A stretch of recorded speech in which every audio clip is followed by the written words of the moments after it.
Hello, and welcome to Understanding and Supporting LGBT Older Adults, a presentation developed by SAGE's National Resource Center on LGBT Aging. I am Gabe Reeder Ferreira, and I am here because the organization I work for, Life Steps, or Life Skills Training and Educational Programs, is very much interested in providing resources on topics related to residents we work with in affordable housing for our staff and community partners. I am happy and excited you have taken the time to learn about the issues facing LGBT older adults. Your willingness to listen and watch this presentation is this first step toward creating spaces where LGBT people feel welcomed and affirmed. And I hope you enjoy this presentation. So now let's begin. SAGE's National Resource Center on LGBT Aging is the country's first and only technical assistance resource center aimed at improving the quality of services and supports offered to lesbian, gay, bisexual, and transgender older adults. The NRC offers educational resources to assist you in learning the best ways to create an inclusive, safe, and welcoming environment for your LGBT older adult population. If you want to find out more information, you can visit www.lgbtagingcenter.org. So the purpose of this presentation is to give you an overview of the unique challenges faced by LGBT older adults and to start a discussion about the things we can all do to be more sensitive to the needs of this population. It is important to remember that this is not a training. This presentation is merely a first step in building awareness of LGBT aging. Let's look at the two goals of this presentation. Our first goal is to increase awareness and empathy about the issues and needs of LGBT older adults. You may ask, why is it important for healthcare and social service providers to be aware of and have empathy for the needs of LGBT older adults? Well, for some people or providers may see no need to discuss LGBT aging issues because they think what someone does in the bedroom is none of their business, or they don't want to discriminate or make people uncomfortable. While some of this might be well-intentioned, it leaves many LGBT older adults feeling they must hide who they are in order to take advantage of health and social services programs. For reasons that we will discuss soon, many LGBT older adults are not comfortable with letting others know about their sexual orientation or gender identity. This is particularly true of those who are especially vulnerable, including those of advanced age, those living in poverty, people of color, and older adults living in rural areas. Even though greater protections exist for LGBT people today, many LGBT older adults still fear they will be denied services or be mistreated by their peers and service providers if they disclose that they are lesbian, gay, bisexual, or transgender. Second, I want to provide concrete suggestions for making services welcoming to older adults who are LGBT. LGBT older adults have created ways to keep themselves safe over the years. For example, they may avoid certain situations and or surround themselves with people they know are accepting. However, when they need health and social services, neither of these options is available to keep them safe and included. It now becomes up to providers to help LGBT older adults feel comfortable at their organizations. Today's presentation will have 4 sections. First, key terms. The first step toward creating an inclusive environment is feeling comfortable with the many terms used in the LGBT community. Many people want to be sensitive to the LGBT community, but are intimidated by the terminology or are afraid of accidentally saying something offensive. You will learn the meaning of LGBT, the difference between sexual orientation and gender identity, and some words that should be avoided when interacting with LGBT older adults. Second, history. The LGBT community has seen incredible changes over the past 100 years, and the situation facing LGBT people today is very different from 60, 30, or even 10 years ago. In this section, you will learn about the history of discrimination faced by LGBT people and consider how it may impact their willingness to be open about their identity or access government or medical services. Third, we'll take a look at common assumptions. Individual staff members and organizations may make assumptions in their practices and policies that unintentionally excludes LGBT older adults or have a negative impact on LGBT older adults who are trying to access services. In this section of the presentation, we will look at 2 common assumptions and discuss how to move past them. Finally, Best practices. Making services safe and accessible for LGBT older adults is similar to other efforts to include diverse populations. There are existing strategies for helping diverse populations feel accepted and included in their work and service settings. These same strategies can be adopted and applied to reach out to LGBT older adults and keep them to feel safe and included. To begin, we need to be clear about the terms we're using. Terms are crucial because finding out how the person describes her or himself and then using their language are primary ways of conveying respect and openness. Many people are afraid to use the word LGBT for fear of getting the acronym wrong or accidentally using the wrong word. The terminology used to describe LGBT people and aging adults is constantly evolving. It is important to be aware that the terms may have different meanings based on a number of factors, including a person's age, life experience, and cultural heritage. It is important to know which words carry positive or negative undertones. Let's walk through these key terms together. LGBT. This is an acronym that stands for lesbian, gay, bisexual, transgender. You may also see GLBT used. Occasionally, there is a Q at the end, which stands for either queer or questioning. LGBT is the most widely used acronym. Lesbian. A woman whose primary physical, romantic, and/or emotional attraction is to other women. Some lesbians may prefer to identify as gay or as a gay woman. While younger women may use the terms dyke or queer, these terms are sometimes considered offensive to older adults. Gay, a word used to describe anyone, mainly men, who have primarily physical, romantic, and/or emotional attraction to someone of the same sex. Bisexual or bi, an individual who's physically, romantically, or and emotionally attracted to both men and women. Bisexual does not suggest having equal sexual experience with both men and women. In fact, some people who identify as bisexual may not have had any sexual experiences at all. Transgender, an umbrella term for people whose gender identity and or gender expression differs from the sex they were assigned at birth. The term may include, but is not limited to, transsexuals and cross-dressers. Transgender people may identify as female to male or male to female. It is important to use the descriptive term transgender, transsexual, cross-dresser, FTM, MFT, or something else, preferred by the individual. Transgender people may or may not decide to alter their bodies hormonally and or surgically. You may have also heard the term cisgender. These are individuals whose gender identity and or gender expression do align with their biological or assigned sex. If someone has assigned the sex female at birth and lives comfortably as a woman, she is likely cisgender. Now, gender identity is the gender you feel you are inside, man, woman, neither or both. For transgender people, their birth assigned gender and their personal sense of gender identity do not match. This is important because gender identity and sexual orientation are not the same. Transgender people may be heterosexual, lesbian, gay, or bisexual. For example, a transgender woman who was assigned a male sex at birth has transitioned and lives as a woman, is attracted to other women, may self-identify as a lesbian. We'll talk more about this in the next slide. A homosexual is an outdated clinical medical term that is no longer the preferred word to use to describe someone who is gay or lesbian. It has taken on a negative connotations because of its previous use to denote a mental illness. One word many people ask about is queer. Queer was used as a slur to denigrate LGBT people for many years. Some younger people have reclaimed the word queer as a positive term. Many LGBT older adults do not like this term, and you should avoid using it unless you hear an LGBT older adult use the term to describe themselves. Now let's take a look at the populations and demographics of the older adult LGBT population. You may be asking yourself, how many LGBT older adults are there? Is this something I really need to be thinking about? What are my chances of working with LGBT older adults?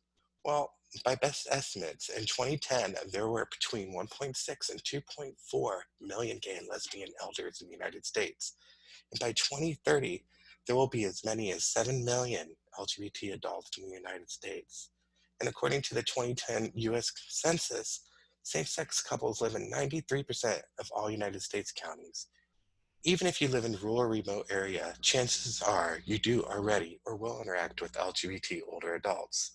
This means that if you believe that you are not currently working with any LGBT older adults, you may be working with people who are in the closet, meaning they are hiding that part of themselves from you. You almost certainly will work with LGBT older adults in the near future. Next, we're going to examine some key events in LGBT history and consider how these events may have impacted LGBT older adults. LGBT older adults in the United States have lived through common historical events that have shaped them as individuals and as a community. Next, let's take a look at how one woman's life fits into this timeline. This is Edith Windsor. You may recognize her from the news. It was her lawsuit that went all the way to the US Supreme Court in 2013 and invalidated a key provision of the Defense of Marriage Act. Edith was born in 1930 in Philadelphia. At the age of 23, she moved to Greenwich Village in New York City to pursue a degree in mathematics at NYU. As she was finishing her degree and looking at the job market, she saw the McCarthy trials target sexual perverts for harassment and termination from government jobs. In 1958, she was one of the first women to work as a senior programmer at IBM. She never came out to her coworkers. In 1967, she got engaged to Thea Spire, the woman who would become her long-term partner and wife. Same-sex marriage was not possible, and to avoid any questions about a relationship, Thea gave Edith a diamond brooch instead of a wedding ring. You can see this brooch in the picture provided. In 1969, the Stonewall riots in New York City began when groups of LGBT people began protesting the police harassment and raids on bars in New York. Many consider this to be the official beginning of the LGBT rights movement. Edith is 39 years old when this historic event brings the possibility of gay rights and LGBT movement to the nation's consciousness.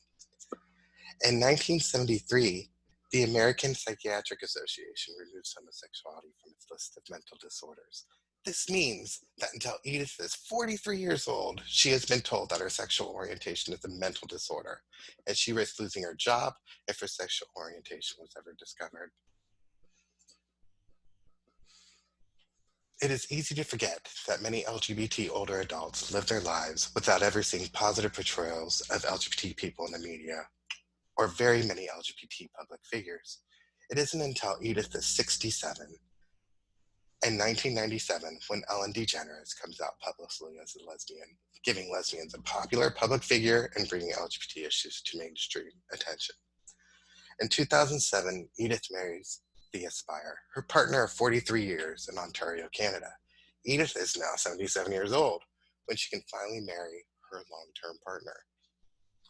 In 2013, United States versus Windsor repeals Section 3 of the Defense Marriage Act. Edith is 83 when this historic decision paves the way for challenges to state and federal bans on same-sex marriage. In 2015, Obergefell versus Hodges Supreme Court rules in favor of same-sex marriage, a landmark civil rights case that paved the way for LGBT marriage across the United States. So at the age of 87, Edith Windsor marries Judith Cassie at New York City Hall on September 12, 2017. Edith's wife Judith confirms that Edith passed away in Manhattan. In 2016, the Stonewall National Monument is designated as the first national monument for LGBT rights. In 2016, Pentagon announces lifting a ban on transgender people serving in the military. In 2016, Edith Windsor marries Judith Casson. Edith is 87. On September 12, 2017, Edith Windsor dies at the age of 88. Her legacy still lives on. Edith's story is inspiring. Edith and her generation were the first to fight for the rights that LGBT people enjoy today. That being said, we cannot forget that they have spent most of their lives living in a world very hostile to their identities. It is important when engaging with LGBT older adults to remember that they came of an age and a time of tremendous discrimination and may have spent many years of their lives afraid to disclose their sexuality or gender identity for fear of being fired, institutionalized, or removed from their family. Lesbian, gay, bisexual, and transgender people in America face discrimination in their daily lives. While more states every year work to pass laws to protect LGBTQ people, we also continue to see state legislators advancing bills that target transgender people, preempt local protections, and allow the use of religion to discriminate. Most recently, the Supreme Court ruled that federal law protects LGBTQ workers from discrimination. This landmark ruling extends protection of Title VII of the Civil Rights Act to millions of workers nationwide and based on gender identity and sexual orientation. However, LGBT Americans are still not fully protected in many states from discrimination in housing and public accommodations. This is why the Equality Act must be passed in the Senate to further protect LGBT Americans. We refuse to be invisible. Racism is another barrier for many in the LGBT community. It is important that we recognize the ways that race and LGBT identity intersect. People of color who are LGBT have had to deal with both racism and prejudice related to their sexual orientation and or gender identity. LGBT older adults of color are historically marginalized on multiple fronts, and their needs are often underaddressed in the mainstream aging field in the popular LGBT rights movement. The severity of racism is well documented in the heterosexual community, but also exists within the LGBT communities. This means that LGBT older adults of color may not feel comfortable in either their racial or ethnic communities as an LGBT person, or in LGBT communities as a person of color. The changing demographics of the aging populations mean that all services must strive to be sensitive to LGBT issues along with race and ethnicity. The takeaway is that this history of legally and medically sanctioned discrimination and prejudice is what has led many older LGBT adults to have a deep distrust of health and social services. That distrust makes them much less likely to access these necessary services. So next, we will look at two common assumptions that could be making your organization less welcoming to LGBT older adults. Many people want to be sensitive to the LGBT community, but are intimidated by the terminology or afraid of accidentally saying something offensive. Often, individual staff members and organizations make assumptions in their practices and policies that unintentionally exclude LGBT older adults or have a negative impact on the LGBT older adults who are trying to access services. The first step toward providing sensitive and affirming services is to examine and work through your own common assumptions about LGBT older adults. The first assumption is that you can identify an LGBT adult either by their appearance or behavior. Service providers assume that they can identify any LGBT adult. Many people think that they do not know any LGBT older adults. In fact, they very well may know LGBT older adults, but those people do not conform to our common stereotypes of what LGBT people look like or how they behave. Someone making this assumption might think, I know that we do not have any LGBT clients because none of our clients look like they are LGBT. The first thing to realize is that you cannot identify another person's sexual orientation or gender identity by looking at them. The assumption that you can identify LGBT people relies on stereotypes about how LGBT people look or behave. LGBT people and older adults may be extremely good at hiding their LGBT identity and may have lived most of their lives passing as heterosexual or non-transgender. They may have been previously married and have children or grandchildren, which is not something most people associate with LGBT community. When you assume that you do not work with LGBT people, you're in fact assuming that everyone around you is heterosexual and non-transgender. This may accidentally send the message that your organization does not welcome LGBT people. Assuming you do not serve LGBT people may create a don't ask, don't tell atmosphere. You do not provide a safe place for LGBT people to disclose their identity, and they may choose to remain silent rather than speak up about their sexual orientation or gender identity. So the key takeaway here is, statistically speaking, you probably already serve LGBT older adults. Even smaller rural providers will certainly serve LGBT older adults in the future.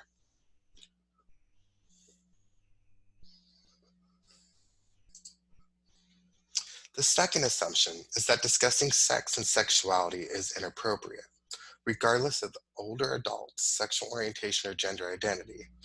If older adults are not generally sexually active, what difference does it make if they're LGBT? The first thing to know is that older adults are sexually active. Our culture desexualizes older adults, but the truth of the matter is that many people are sexually active throughout their entire lives.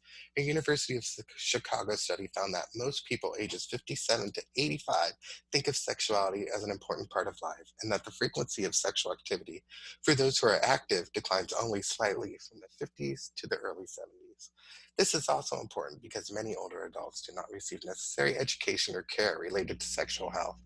New HIV diagnoses among people aged 50 to 59 increased 32% from 2004 to 2007. If providers assume that older adults are not sexually active, the signs and symptoms of AIDS can often be confused for signs of aging. Second, it is important to realize that being LGBT is about much more than sex. Everyone's sexual orientation and transgender or gender identity remain an essential component of their history and personality, even when we are no longer sexually active. Turning from sexual orientation to gender identity, service providers should learn the ways in which transgender older adults may face more challenges to successful aging than their non-gender peers. Transgender people may or may not use medical interventions such as hormone therapy or surgery to bring their bodies in line with their gender identity. However, everyone's gender identity should be respected and not be contingent on having any particular medical intervention. A person's transgender status may be medically relevant information. For example, when a doctor orders routine medical examinations for a transgender woman, someone assigned the sex male at birth but who identifies as a woman, the doctor may also need to order a routine prostate exam. It's important that transgender people have the opportunity to self-identify, but specific information about a transgender person's body and medical history is very personal and private.